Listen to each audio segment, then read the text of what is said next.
we filed this morning.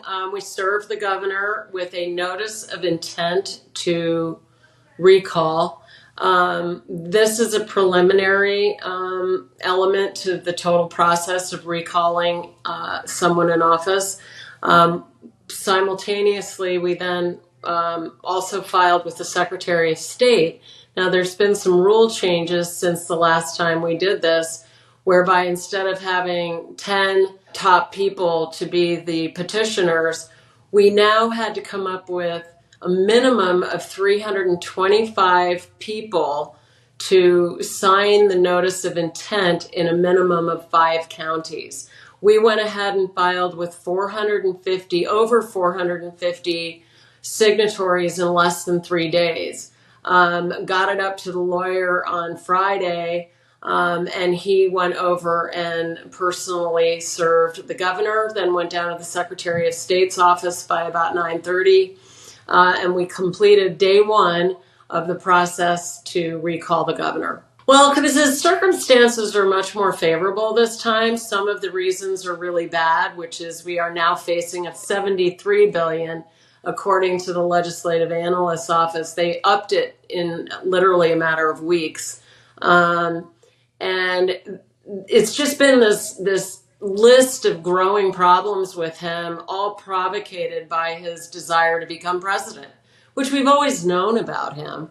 But I think the timing's bad because the state's in a lot of trouble. I mean, he was boasting in the last recall of what we always knew was a fake surplus. And now we're coming around with a budget that's fairly impossible to turn back into a surplus again for a variety of reasons. So that's what made me finally just sort of round up the troops again. Last time, as you know, we were not the primary petitioners. We were an auxiliary organization. The volunteer base is still there, however, in the original petitioners organization, which I think is now Rebuild California. So we decided at Rescue California to be the original petitioner at this point. We don't have to have the budget that we had last time because we don't need 2+ million signatures. We need at least 600,000 or 700,000 less than that. And so we're more organized, we have less to do, and we have a longer time to do it. And we've already made the mistakes that wasted time last time. We're ready to go. We're ready to fire on all cylinders, and we're not going to be making this as expensive as it was last time either. We have about 160 to 180 days. It's arguable that we could get the signatures. We only need to get to do 125% of what's required, which is really what you want to try to do. We feel that we can get that done in a decent amount of time, but maybe not in time for the November ballot, but you don't know. I think the absolute drop dead date happens to coincide with the nominating convention for the Democrats in August on the 22nd. That would be kind of interesting, but I think we're going to try and get it done before that. We'll see. I think it's going to be very important that we have a replacement strategy that Rescue California cannot be a part of any one campaign. We can just tee up the opportunity for someone qualified to take the governor's place while he's campaigning for president. We had 4 million people vote to recall him. That's a very strong base to move off of. We had 25,000 contributors. We still have access to those people. And his approval ratings have now sunk to a very dangerous level for an incumbent. And while he's not up for re-election, he is still looking to be elected. I believe there was a report in the last few days that had it at 59% or something like that and sinking. It's the lowest that it's ever been. I so many questions and so many numbers flying around that I can't give you the exact thing, but he is He is in a very difficult position as far as his approval ratings are concerned. Certainly worse than they've ever been. We have 3 more budgets with Gavin Newsom, and this budget is now gone in a matter of weeks from $68 billion deficit to a $73 billion deficit. The income tax for the fourth quarter of last year, the revenue was down by $1 billion under projection. That does not bode well for these numbers adjusting in a positive way, but rather heading in the direction of being in a $100 billion deficit by the time we get the May revised numbers reflecting income from 2023. If you dig deep, you've already seen many references to the budget proposal from the governor's office as including a number of gimmicks, and chief among them is taking the $30 to $40 billion worth of EDD fraud, employment development fraud from the COVID situation, and burying it in the budget. It's not part of the deficit. It's offset by a proposed increase on small businesses. This isn't going to help us. We need to increase our revenue. We need to get people to stay here.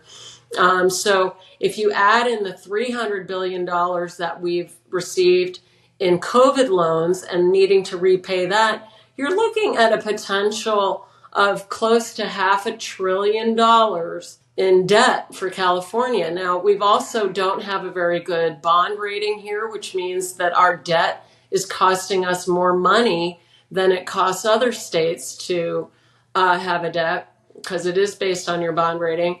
And so there's a number of things that he's created in a perfect storm by hiding the real problem. And I think it's our responsibility to unveil that problem before he creates something of a much larger magnitude for the country. The reason for the recall, the 3 things that we quoted, were that he's leaving us with an increased debt while he's out of state pursuing presidential ambitions. I think that he needs to stay here, fix the problems.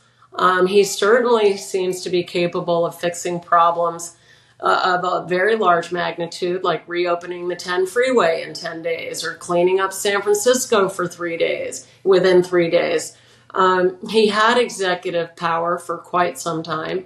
I think he needs to focus on the problems he's created here. And he can blame, and already today he's blamed those problems on other people, that they weren't his responsibility. Well, he's the chief executive. 700,000 illegal immigrants getting health insurance is not something we can afford to do. This is something that he's levied on this state at a cost of $3 billion annually. We can't keep handing out money. I'd like to be able to be everything to everybody. All of us would. But when you're in a position of responsibility, you can't just be everything to everybody. And this state is not in a financial position to have our budget fund his political agenda for president. Period. End of statement. He needs to address the problems we have here. He needs to stay home. He has no business going to South Carolina. He still hasn't responded to the increased projection by the Ledge Analysts Office of $73 billion because he was in South Carolina, or he was just recently in Washington, D.C. with the president. Well, I don't know what they were talking about, but I don't think it was about California's debt.